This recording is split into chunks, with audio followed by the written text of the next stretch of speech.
This time last year, Iceland's Gunnar Nelson came off a 2.5-year layoff. He took on Takashi Sato, completely ground him out, as dominant a performance you can get without a finish, and rode off into the night sunset that they have in Iceland. And way down we go.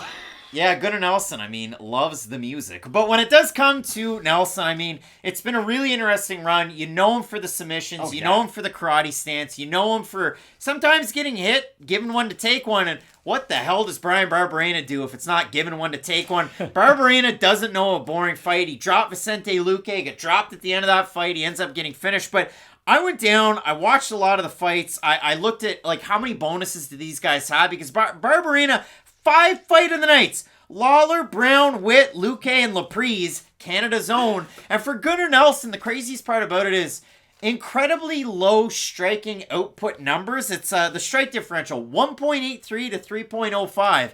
But out of all of that, 7th all-time in UFC history, 60.4% significant strike accuracy. So Nelson picks his shots, plays around on the outside, doesn't tend to get hit a lot, but when he does, it counts. You look at the Leon Edwards shot where Edwards goes like this with his forearm and traps Gunnar Nelson there and then lands a left and drops him. The elbow was filled. Yeah, it was kind of a crazy drop. Edwards is on top, hammering away to end the round.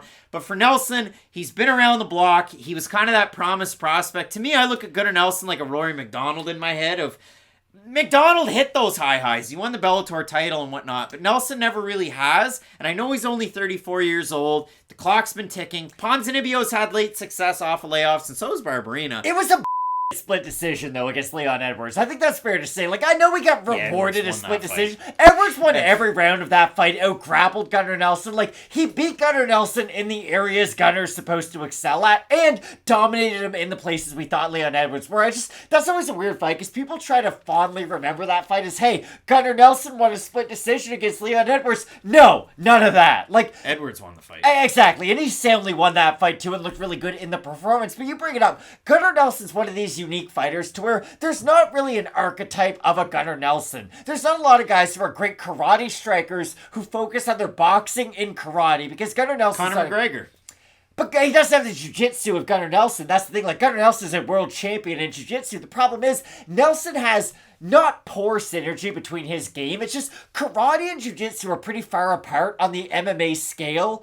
And it's weird that those are the two things he excels at, because there is a lot of it in between that he can struggle with. If you were a volume striker, you get on the inside of Gunnar Nelson and pound away at his body, go to his head too. Like you bring up, he's an accurate striker, so he can sit down on some of his counters and really make you pay when he lands. But I think this is a weird matchup for Gunnar Nelson, because when I initially saw, Bryan Barberena coming in on short notice, I thought, Gunnar Nelson's going to win this fight without a doubt. But the more I thought about it, Gunnar Nelson's not a guy who does extremely well in those ugly kind of fights. And you bring it up, Bryan Barberena would have an ugly fight with basically anybody on the face of the earth. So I think that's just a really fun fight for Gunnar Nelson to come back to, because we will learn a lot about him. Bryan Barberena, a trash can and an alley cat. Who wins?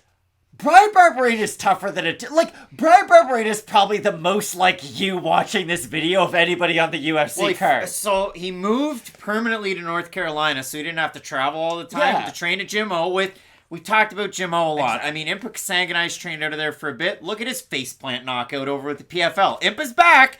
You also have Joe Selecki, John Salter, and the boys. And when you do look at it for a guy like Bam Bam, that complements his skill set. We've never really seen in the UFC struggle with takedown defense the whole time. Fight, yeah. But when it does come to the purpose of a good Barberena fight, a lot of striking, a lot of volume. He had a fight of the night against Jason Witt where he got taken down over and over and over again, but he still made it interesting with his striking. The thing for me for Nelson is, and you bring it up, February 23rd, it was announced by Big Marcel Dorf on Twitter, that out was Daniel Rodriguez. I wish he would fight more often. I wish his injuries would heal up. But out is Daniel Rodriguez.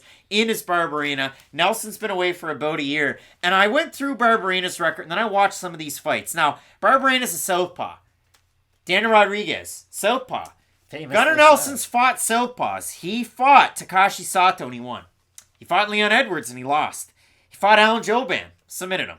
He fought Demian Maia, and he lost tremendously. He fought Rick Story, and he lost.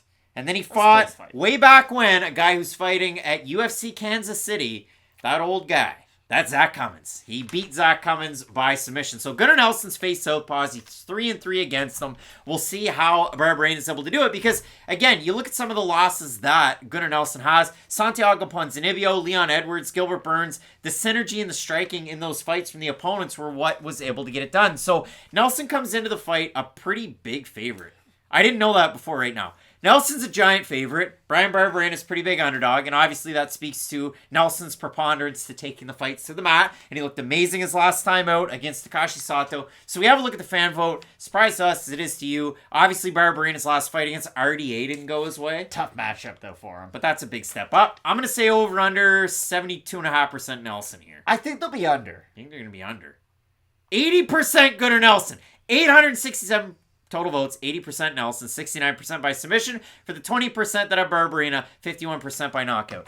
I don't know if the people out there that are watching this are listening on the plane, in the car, reading a book, sitting on the back deck. I don't know if they're going to be surprised by my surprise, but I'm surprised that Gunnar Nelson's that big of a favorite. Not many people have picked him to win. I was too when I initially looked at the odds and the matchup. But the more you think about it, if Bryan Barberena fights the crazy pace that he normally fights at, he will still start to tire near the end of that third round. Again, we saw that in the Luque fight, and I know the Luque fight was very back and forth. Both guys got hurt, but Barberena is one of those guys who just fights at such a high pace that, again, I brought it up before. But he didn't tire in the Matt Brown fight. He didn't tire in the fight against Matt Robbie Brown's Lawler either. It doesn't 45. matter. Well, they brought the fight to him. When you're fighting 40-year-olds, they get tired in the third round, is my point. I just don't think Gunnar Nelson fights at a pace to where he's going to get himself tired. If this was on a full camp for Bryan Barberena to where, okay, for 2 straight months I'm getting ready for Gunnar Nelson, I would pick Bryan Barberena in this fight. And I thought I was going to be the hipster and pick Barberena, but I worry about him outfighting his own pace. And the thing is, when you're a high volume guy who throws a lot of volume, because Barberena has good power, he's not an under average power puncher by any means, but he does rely on just throwing a lot at his opponents to open up some of those shots.